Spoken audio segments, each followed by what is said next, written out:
Hi, I'm Matt Levinson. Welcome to the Northtown News Magazine. I am Marty Levinson, and welcome to the Northtown News Magazine. Hi, I'm Marty Levinson. Welcome to the Northtown News Magazine. For the identity of the real Marty Levinson, please stay tuned to the Northtown News Magazine. Come on, baby, don't you wanna go? Come on, baby, don't you wanna go? Back to that lemon light city, sweet hope, Chicago. 22 is 4, 446. Come on, baby, now get your business fixed. Come on, honey, don't you wanna go? Hi there, I'm Marty Levinson. Welcome to the Northtown News Magazine with the greatest cameraman around, Sonny Hirsch, and your host, Avi Myers.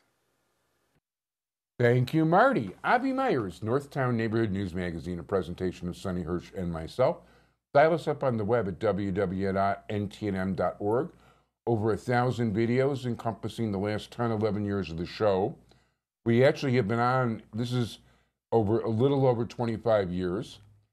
So, we enjoy it. And so, first of all, check out the website. About 356,000 shows. Last I looked have been watched. Community Policing, caps24.org. Sonny is the chairman of the District Advisory Committee of the 24th District. And for those of you who are members of the 24th District Advisory Committee, I urge all of you to vote for him if there is an upcoming election. It is, over the years, Sean Tanner has been great about getting me some very interesting guests. And some of the most interesting guests I've gotten are from the Chicago Association of the Lost Boys of Sudan. And I would like to, well, he's been on the show once before, reintroduce you to the president of the Chicago Association for the Lost Boys of Sudan, Gabriel Dut. How are you? Oh, I'm fine. Thanks, Avi. Thanks for having me here today. First of all, thank you so much. Oh, I'm so happy to be here, and such a delight to share again with you and touch up on what was been going on and things which are happening right now. So I'm glad to be here. No, it's my pleasure all the way, and I always love having you or any member of your group on the air. Thank you. Thank you very much. Okay. And we appreciate you for raising issues that are pertaining South Sudan, and because the situation is still going on, and things which we thought during the time we were there would not be still going on, they're still going on. And so I appreciate you and your organization for always keeping awareness, and I thank Sean Tanner for allowing, giving us the opportunity to come here and share with you on your show today. Oh, it's my pleasure. And if Sean forgets to ask you, you should call me directly. Right, Don't worry. Facebook friends. Don't so we worry. can do Don't that. worry. Absolutely. Okay. So what's the situation right now? Right now, South Sudan is experiencing a very big economic shock. There is a huge dollar crisis. They call it the dollar crisis, but essentially what is going on is the pound, which is the money that people use there, has lost value over 200%. Wow. And people are really going through a very tough situation right now. There is a famine has been declared by the UN because people cannot afford to buy anything. Life has gotten really, really tough for the ordinary people. So that's why we're raising awareness on these issues, and to let people know, every well wishes, people who love South Sudan, to be able to at least talk to your representative, or talk to people who can help the situation back in South Sudan. So I appreciate you letting me come on your show today. No, it's my pleasure. Are human rights abuses still rampant there? Oh yes. The situation is still very, very fluid when it comes to the people who are in charge running the country. They haven't changed much from being people fighting as rebels to becoming a government. So basically, there is still a lot of human rights abuses going on. Journalists are losing their lives every day, and journalists are right now they are afraid to write anything that is critical of the government, fear of losing their own lives. So that is going on, but that situation has been made worse by the current economic situation going on. So there is a lot of well-wishers out there, people who cares about South Sudan, people like actor George Clooney and Don Cheadle have been very much involved on South Sudan issues for more than a decade, and they are always raising awareness, with the current South Sudanese community in the United States. We are always talking with members of Congress and raising awareness on issues that have to do with South Sudan. So yeah, there is a lot of work being done, but a lot more need to be done. No, it's good to see people like that involved. And let me remind people too, the guy who was my favorite bull for about 8 or 9 years, Luol Deng, was also from South Sudan. He is. And his father took the family and fled for their lives. That's right. South Sudan problem has been going on for a long time, and we have had a lot of great people who have helped us along the way. The State of Israel, matter of fact, has been one of our true friends throughout the struggle of people of South Sudan. They have right now. South Sudan has an embassy in Tel Aviv, and Israel has got our back basically all along. So. But right now, what is going on in South Sudan is something that is beyond what the local people can do, because it is an economic crisis. And that economic crisis was brought about by the civil war that is still going on in the country. And people right now are asking what should be done, because the government itself has run out of solutions, because every single day, the value is lost by 20%. Wow. Yeah, so it is a very, very tough situation, and the ordinary people are really feeling the pain right now. Wow, that's like if I've got $100 in my wallet, which I wish I had, I know. it would be 80 by tomorrow. That's right. That's true. That's very is true. scary. And that is really scary for the people who, in the first place, they don't make a lot of money. And the little money they had is losing value 20% every day. So it is really not something that you want. It's very unsustainable. Yeah, now when you mentioned the pound being the name of the currency, that's not tied at all to England, is it?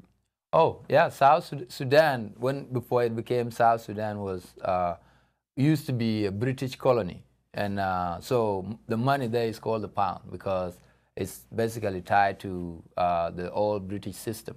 So it's still called the pound. Oh, interesting. But is it tied at all? I mean, does England's economy affect Sudan's economy? No, absolutely not. The name of the currency is just the pound, but it's not pegged on the British currency. Yeah, no. So there's a lot of countries it's quite very independent of that. But the problem is South Sudan has a lot of oil, has a lot of mineral resources, but the civil war that started in 2013 has made things hard for people to be able to. Most of the areas where the oil comes from have conflicts, and so the oil production has slowed down a lot to make it hard for the country to be able to export enough oil to be able to bring in hard currency. And hard currency, without the hard currency, it's making it hard for the country to buy things outside. Without the dollars, they can't really buy anything because the country money is not very on high demand. So it's making the situation very, very, very, very tough. So wow, that's a shame. And then again, I've heard stories about how the rulers are keeping a lot of the profits as they do, unfortunately, in many countries. Yeah, what is going on right now is South Sudan just got independent from Sudan in 2011. And since that time, the people who are running the country, basically there are no checks in place where the government is the same government, but the same people are the ones who are running the country to the ground. They used to be the rebels, but now they're the one in charge, and they have no experience of governance. And what is happening is literally these people are, they have no clue what to do. They don't want technocrats to come into the country to fix the problems because they want to still be in charge. So right now, the way the things are going, we don't see how sustainable that situation can be, because if the average person cannot afford even a loaf of bread, wow, how are they going to survive? They're not. Yes. That's yes. So scary. it's very, very, very scary. Absolutely, Avi. It's very scary. Wow. So is there anything you're doing? Do the Lost Boys of Sudan do it? I mean, do you do stuff to try to help people back home? Or? Yes, yes. We raise awareness, like to come to your show and a bunch of other shows that we have done.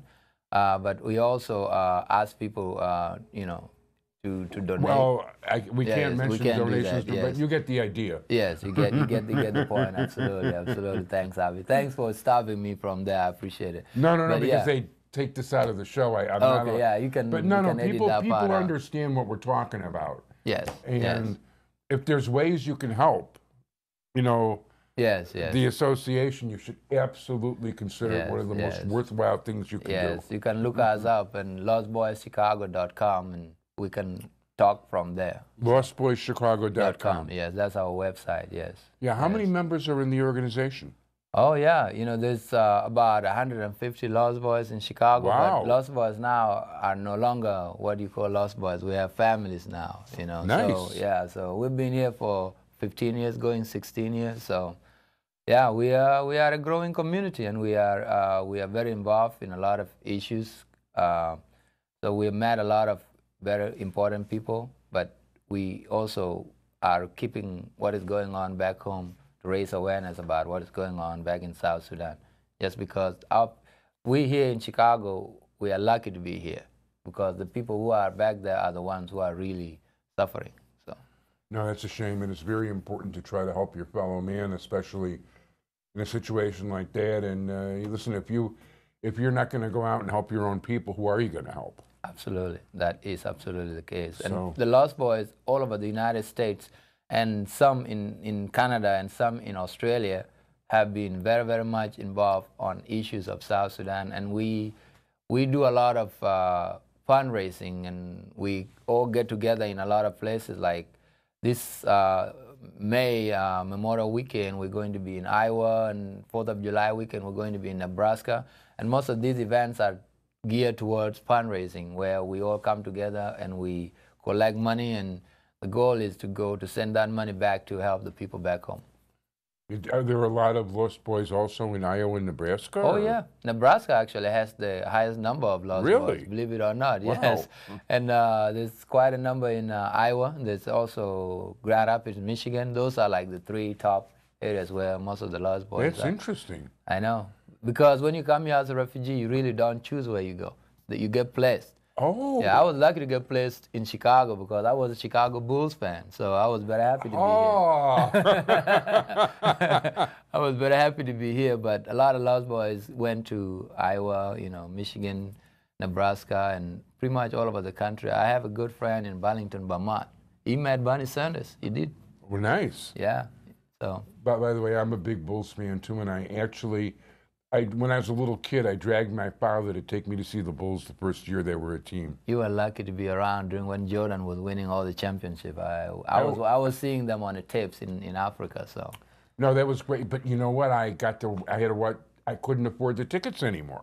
Too expensive. I used to be I was a season ticket holder in 1975, 1976. Wow.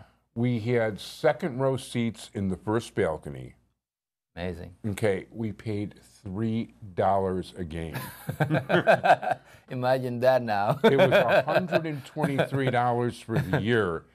You couldn't. I don't think you can get on the main floor for $123 anymore. I don't think so too. But we have been because of connection through Luol Deng. Yeah. And our people, the Bulls people, we've been very lucky to be able to get free tickets from the Bulls. Nice.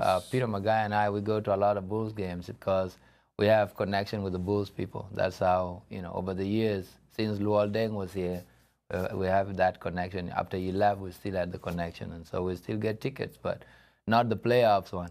Not the playoffs. Those ones are, you know, they are beyond our reach. But regular season tickets, we still get them. Yeah. Yeah, well, I mean, Luol's at the end of his career basically now, but I mean, he was the hardest working guy on the Bulls, and I always admired his, you know, his work ethic, and plus he was an extraordinarily talented player. People never gave him proper credit, in my opinion. Yeah, he's just a good guy. You know, when he was here with the Bulls, he was very much involved with our organization, ALBS. Yeah. And even after he left, when he went to Miami and now with the LA Lakers, we still are very much in contact with him. This summer, he's hosting a big South Sudanese get-together in Nebraska for, you know, for the same thing we were talking about, Very the nice. farming. And he's bringing in a lot of celebrities along with him, and so we will see how it goes.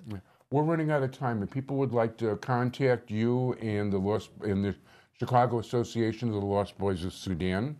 Yes, they go to lostboyschicago.com. Our website is very prominent. It will come up, and our contact is on the website. So, Gabriel Dut, I want to thank you very much. I urge all of you to support the Chicago Association of the Lost Boys of Sudan, or any of these worthwhile organizations and charities trying to benefit people who've got a severe problem, and that's putting it mildly. thank you so much. Thank you so much You've been for a being true here. friend for us. Thank you. We really appreciate it. It's my pleasure, Gabriel. Thank you for being here. Thank you. And thank you, Sean.